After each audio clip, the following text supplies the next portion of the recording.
You smell what the rock is cooking. Wrong one.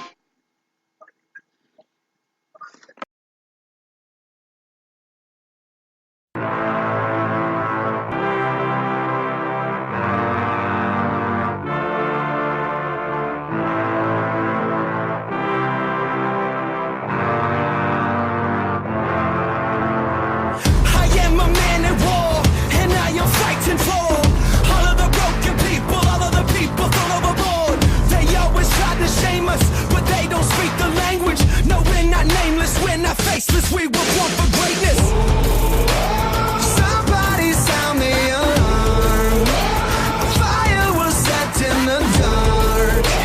It's time that you know. No, we're not nameless, we're not faceless. We were born for greatness. It doesn't matter if the world is gone mad. If we just hold on, if we just hold on, yeah. The sky is falling and the world is gone mad. And we sing our songs and we just hold on, yeah. So if you're running, stop running. One life, one chance, start living. Sing it louder just to let the world know. No, we're not nameless, we're not faceless. We were born for greatness. We're not nameless, we're not faceless. We were born for greatness. We're not nameless, we're not faceless. We were born for greatness.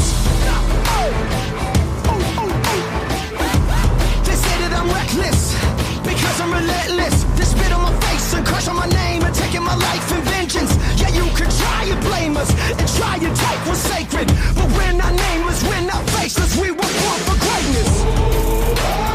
Somebody sound the alarm. A fire was set in the dark. It's time that you know. No, we're not nameless, we're not faceless. We were born for greatness. It doesn't matter if the world is gone mad. If we just hold on, if we just hold on, yeah. The sky is falling and the world is gone mad. And we sing our songs and we just hold on, yeah. So if you're running, stop running. One life, one chance, start living. Sing it louder just to let the world know. No, we're not nameless, we're not faceless. We were born for greatness. We're not nameless, we're not faceless. We were born for greatness. No, we're not nameless, we're not faceless. We were born for greatness. Somebody sound the alarm. It's time that you know. It doesn't matter if the world is gone mad. If we just hold on, if we just hold on, yeah. Sing it louder just to let the world know. No, we're not nameless, we're not faceless. We were born for greatness. No, we're not nameless, we're not faceless. We were born for greatness.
smell what the rock is cooking.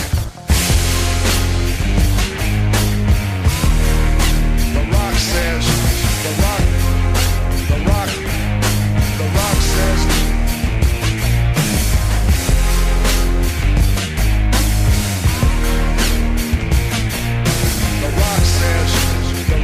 the rock.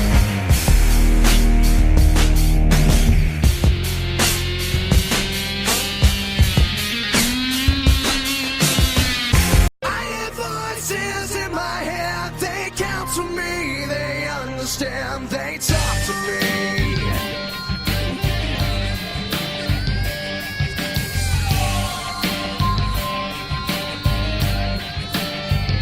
You got your rules and your religion, all designed to keep you safe. But when rules start getting broken, you start questioning your faith. I have a voice that is my savior, hates to love and loves to hate. I have a voice. Hello and welcome to the WWE Wrestling Talk Show, or should I say this week, the Wrestling Talk Show, with Lisa Jones and Sean Randy Smith. in the wake of some big news, maybe big changes coming to Raw and SmackDown, we will be bringing you this week the reactions to WWE's newest pay-per-view, dedicated to Universal Champion Seth Rollins, Stomping Grounds, and then we shall be switching companies to AEW. Thursday, this weekend, will bring you Fighter Fest, But first, let's start with the WWE and Stomping Grounds. which took place in Tacoma, Washington, in the Tacoma Dome, where only 6,000 of the WWE Universe were in attendance. There were 9 matches in total, one of which took place on the kickoff or pre-show, and as expected, that was the triple threat match for the Cruiserweight Championship between Akira Tozawa, Tony Nese, and Drew Gulak, who was recently moved to 205 Live. Yes. Now, normally when it comes to these kickoff show Cruiserweight Championship matches, I tend to eyeball it without paying too much of attention. This one, I have to say, was pretty good. It was, actually. Of course, there was that danger in the triple threat rule, which of course means that the champion does not have to be involved in the decision to lose the championship. No, that's correct. And then there's the actual participants who put on a good match. But in the end, we have a winner.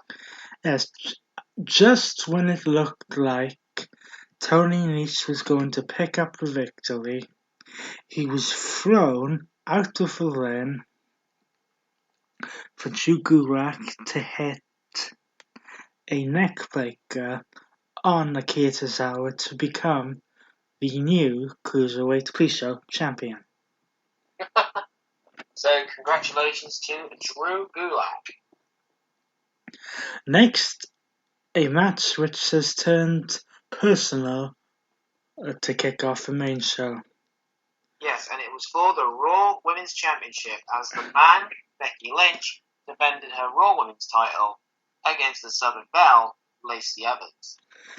Yes, this was a bit like the Money in the Bank match, an entertaining match. Lacey almost had it won at one point. Yes.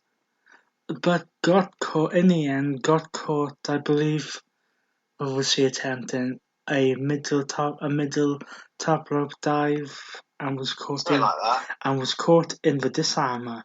And immediately, she wasn't even in the hold for 2 seconds before she tapped out.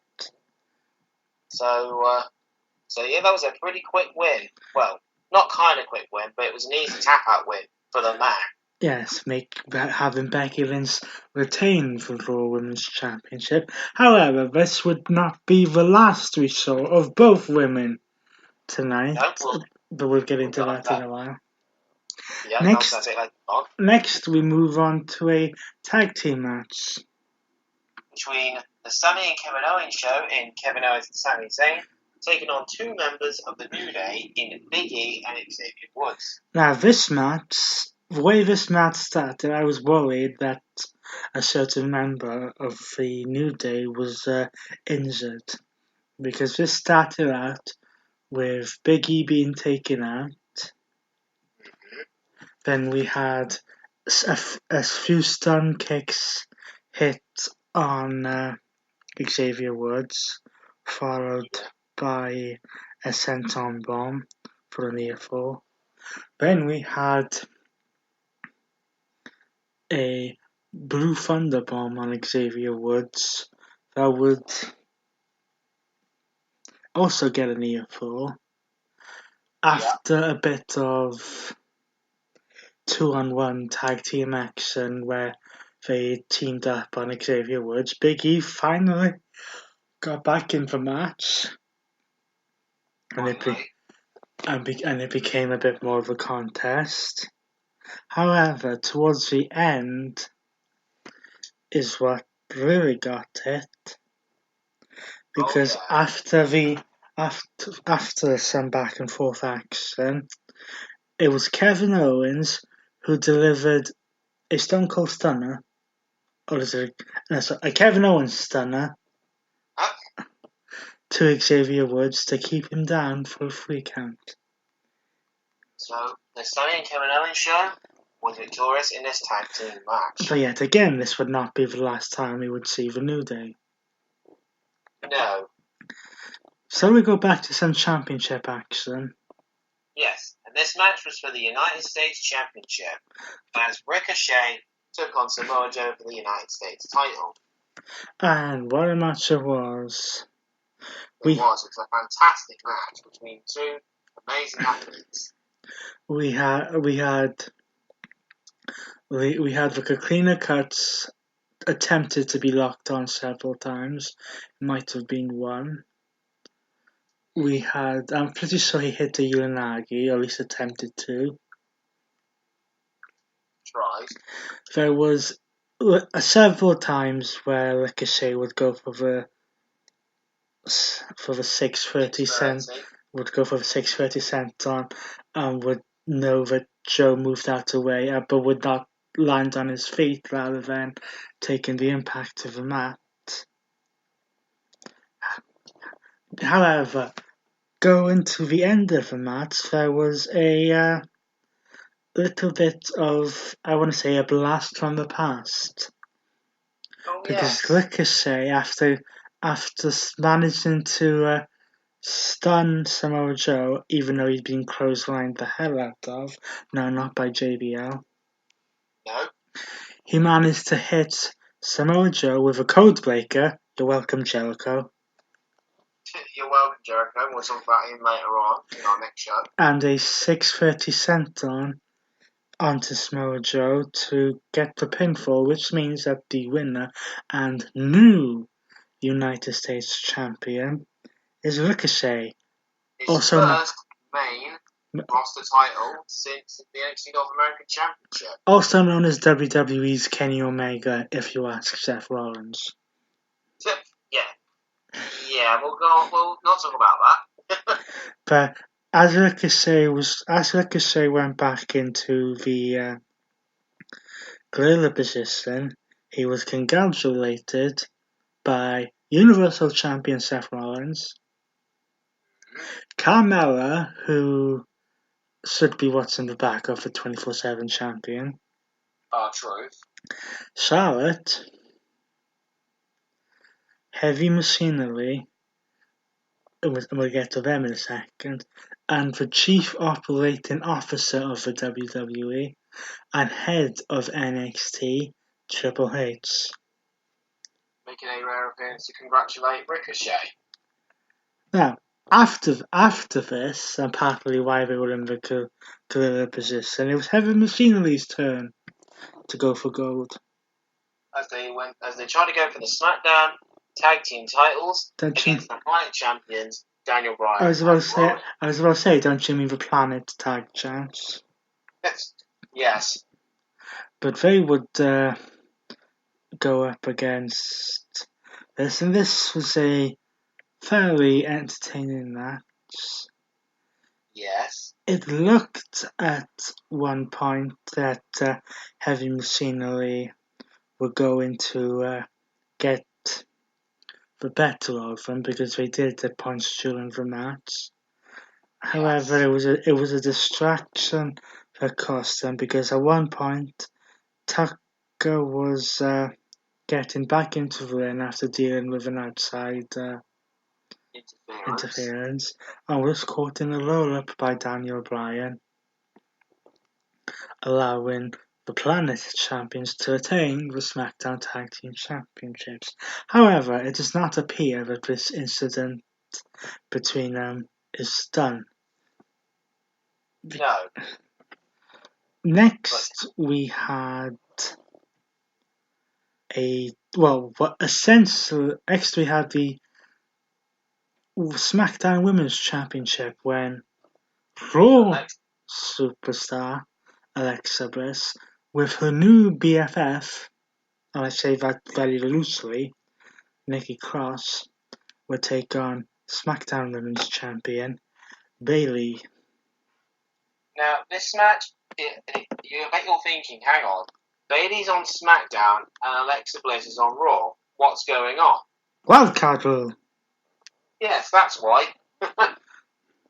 However, these two superstars do work well together. They've worked together before in the early days of NXT and over the Raw Women's Championship.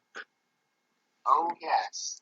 However, there is one person who made the difference in this match, and not for the reason that someone was happy or looking for. No. Because after it looked like Alexa Bliss had the match won, Yes. but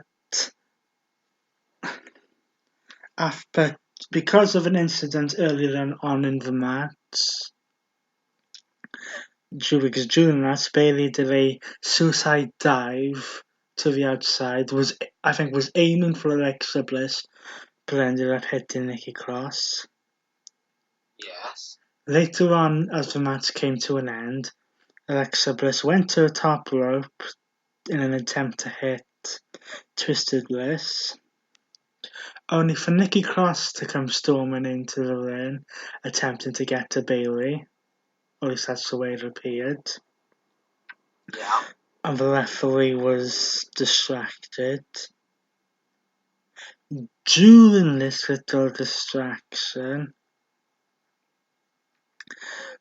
Bayley was able to counter the Twisted Bliss with some knees, and then hit a Bayley to belly to hit each other, get the free count, and retain the SmackDown Women's Championship for a couple of weeks at least.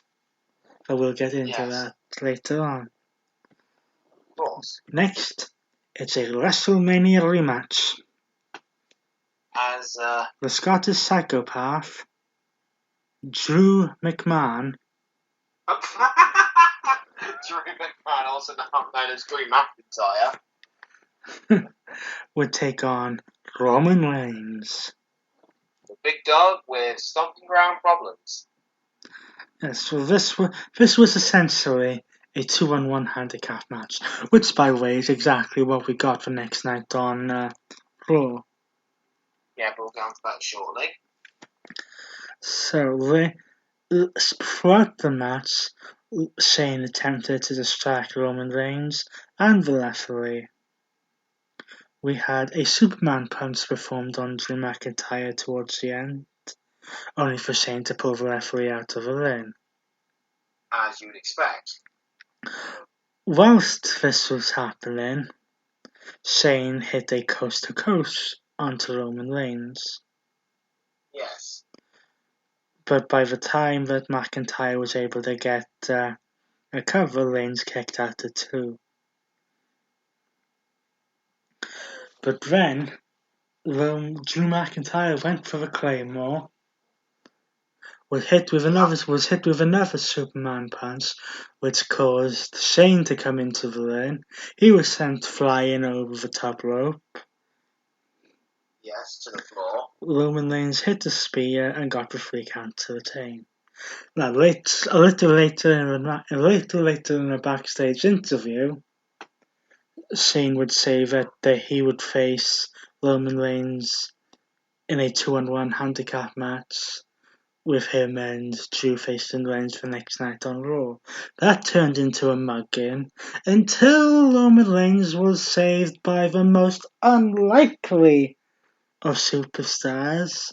We will not spoil that because we will tell you exactly who in a couple of weeks when we bring you Extreme Rules. Yes. But next, after that, we moved on to the Steel Cage match for the WWE Championship, Between Kofi Kingston and Dolph Ziggler. brought about after Xavier Woods' interference in Saudi Arabia. In Super Showdown. Now, what is there to say here? There were attempts to escape the cage multiple times. There was false finishes. I think there was. Did he hit a jumping paradise? I can't remember. I can't remember either, but I think they did. Probably did, but this was one of the best finishes to a match I have ever seen.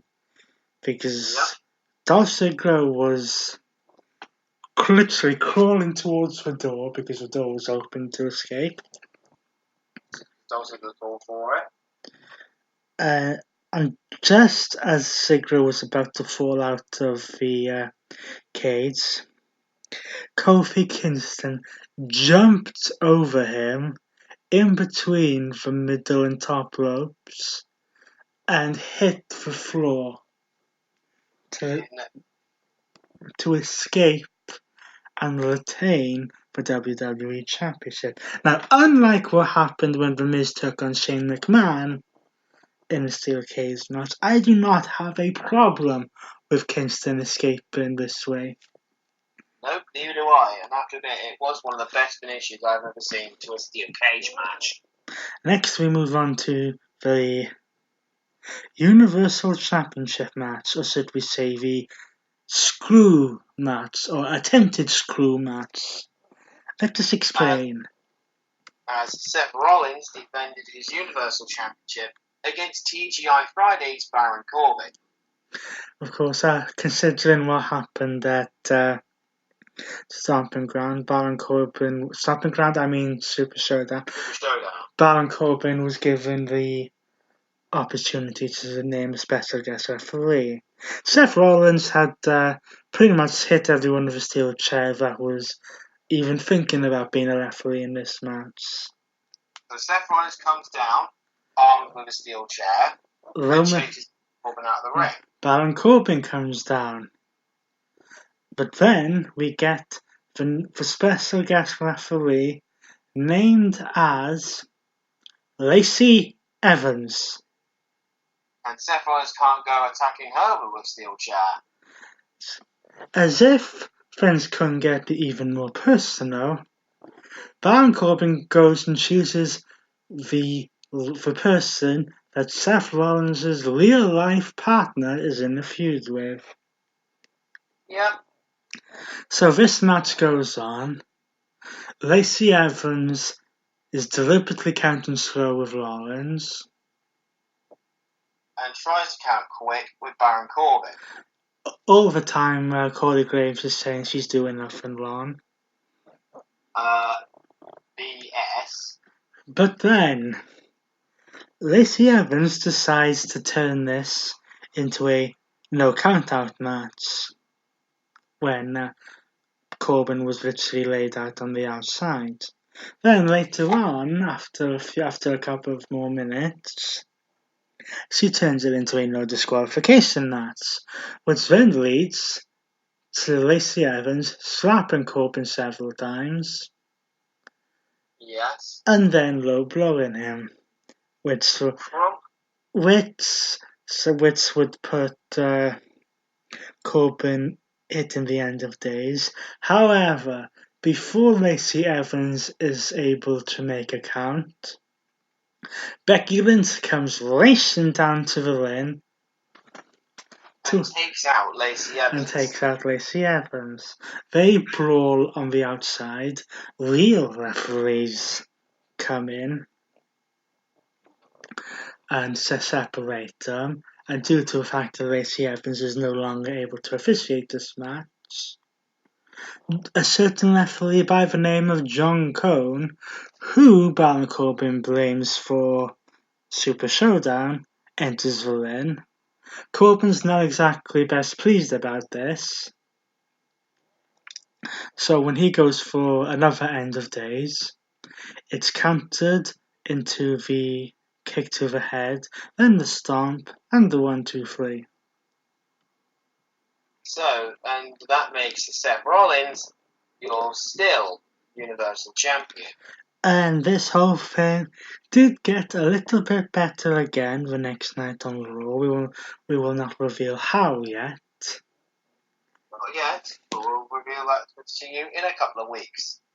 So that was Stomping Grounds. To run through it again, Drew Gulak defeated Tony Nese and Akita Tozawa to become Cruiserweight Champion. Becky Lynch defeated Lacey Evans to retain the Raw Women's Championship. Kevin Owens and Sami Zayn beating Big E and Xavier Woods. Ricochet defeated Samoa Joe to become United States Champion. Daniel Bryan and Rowan retained their SmackDown Tag Team titles against Heavy Machinery. Bayley retained the SmackDown Women's Championship against Alexa Bliss. Roman Reigns defeated Drew McIntyre. Kofi Kingston defeated Dolph Ziggler in a steel cage match by escaping the cage to retain the WWE Championship. And Seth Rollins defeated Baron Corbin to retain the Universal Championship. So, now that that is done, we shall take a slight break, and then we shall be switching companies as we go from WWE to AEW. See you in a short while.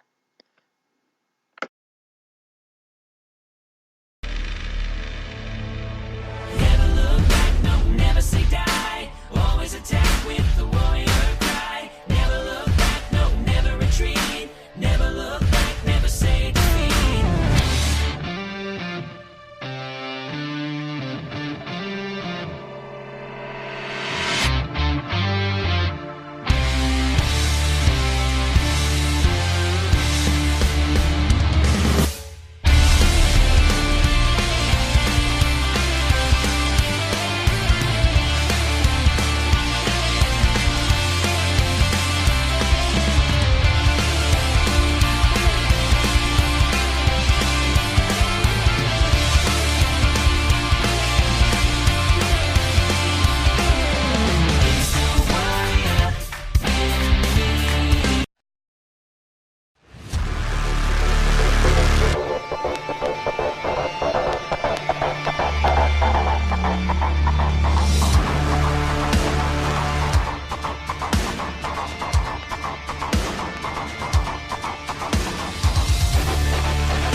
And we are back with AEW Fighter Fest. Fighter Fest comes at you tomorrow from Daytona Beach, Florida, in Ocean Center. Yes, unusually we have not one, not two, but 3 matches taking place on the pre-show. One of them we can't understand why, and 2 we understand. Well, one of it I understand, I wouldn't necessarily put the other one on there. First we have a female match, a women's match, when Kylie Ray will take on Leather Bates, or Levar Bates. With being come to the ring by Peter Avalon. This is Peter Avalon's manager competing in this match. Managers are allowed to wrestle too, you know. Yes, of course.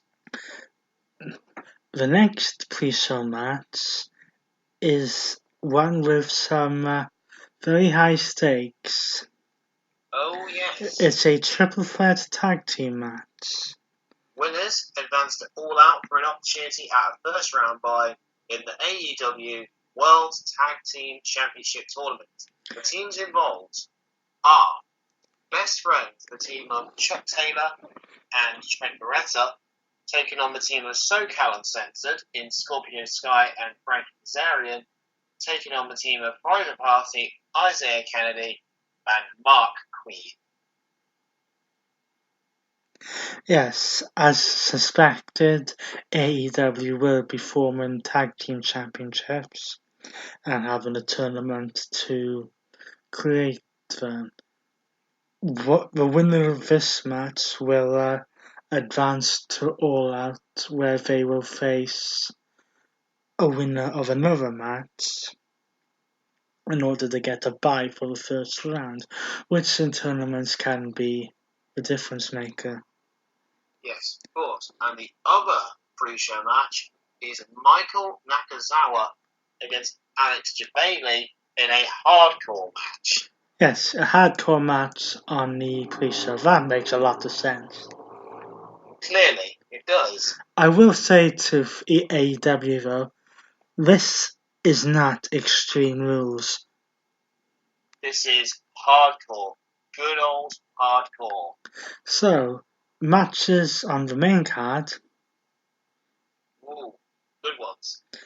Darby Allin will be taking on Cody Rhodes, or just Cody. Yep, probably right. Now, we also have a 6-man tag team match as the Elite members in Kenny Omega and The Young Nick Bucks. Nick Jackson, the Young Bucks, And taking on the Lucha Brothers of Pentagon Jr., Ray Phoenix, and Lardo Kid. in a non-sanctioned match, Which has just been added. Joey Jenner will be taking on Dean Moxley. Or always known as John Moxley.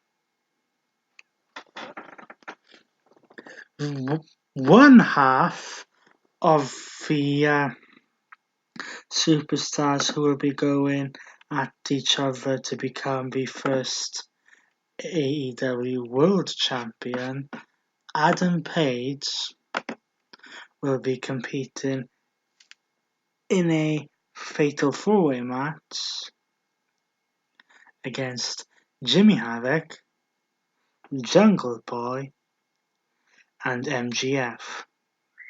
In another match, we have Shira versus a member of SoCal Uncensored in Chris Redanian. And then in a triple threat female match, we have Yuka Nakasaki taking on Ryo and the first transgender woman in professional wrestling, Nyla Rose. So that is AEW Fighter Fest. Which takes place tomorrow.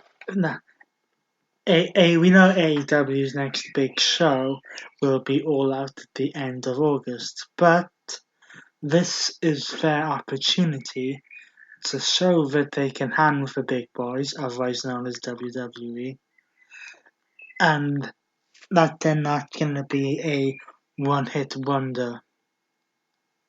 No, but again, only time will tell. So, to recap these matches, in a hardcore match, Michael Nakazawa will be taking on Alex Jubilee. Cody will be taking on Darby Allin. The Elite in Kenny Omega and the Young Bucks of Matt and Nick Jackson will be taking on the Lucha Brothers. Pentagon Jr. and Ray Phoenix and their other partner, Lardo Kid. John Moxley will be taking on Joey Janela in a non-sanctioned match. In a fatal four-way will be Adam Page against Jimmy Havoc, against Jungle Boy, against MJF. Christopher Daniels will go against Chimmer. A women's division match, a triple threat match, Yuka Nakazawa versus Ryo versus the first transgender woman in female wrestling, Nyla Rose. Best friends in Tuck Taylor and Trent Barrett will take on Soko and Censored in Scorpio Sky and Frankie Kazarian, along with Private Party, S.A. Cassidy and Mark Queen. Queen, and the final match is a women's match between Kylie Ray and Leva Bates. And remember, 3 of those matches will take place on the pre-show, and 1 is an opportunity at a buy for the AEW World Tag Team Championship tournament. So that about does it for All Elite's Fighter Fest, which comes at you tomorrow in Daytona Beach, Florida, in the Ocean Center. Next week, we will bring you our reactions and thoughts on this pay-per-view. So whichever is the correct term for it. But also, to give you a little bit of a heads up, All Elite Wrestling will be free to air. In some places.